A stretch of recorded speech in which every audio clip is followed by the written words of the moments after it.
আরেক লাভ করেছিলেন মুরসালিন, ক্লিয়ার করছেন, সেখানে আছেন রাকিব, অন্য পাশে মোরসালিন ঢাকায় দৌড়ে যাচ্ছেন, রাকিব দৌড়াচ্ছেন, পাস থেকে পাওয়া যাবে শেখ মোরসালিন,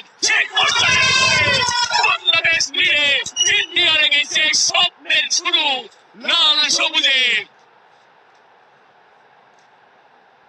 বাংলাদেশ এগিয়ে গেছে, বাংলাদেশ গোল করেছে শেখ মোরসালিন, তিনি গোলটা করলেন, রাকিবকে বলটা ছাড়লেন, রাকিব তার মার্কারতে ছিটকে ফেললেন এবং এরপর যে গোলটা বাড়িয়েছিলেন সেখান থেকে গ্যালারিতে উঠেছে এই আলোড়ন, কারণ নামটা শেখ মোরসালিন তার গোলে।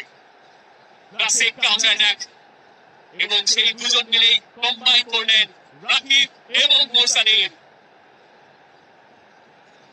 রাকিবের গতিতে ইন্ডিয়া কেঁপে উঠল, কেউ পারলেন না, চমৎকার একটা পাস এবং শেখ মোরসালিন তিনি রিপজিশন করলেন। গোলকিপার গুরপ্রীত সিং সান্ধু বিদায় ছিলেন, তিনি যাবেন কি যাবেন না, ঠিক পেছনে ছিলেন নিক্সন, নিক্সনকে বোকা বানিয়ে শেখ মোরসালিন গিয়ে সবাই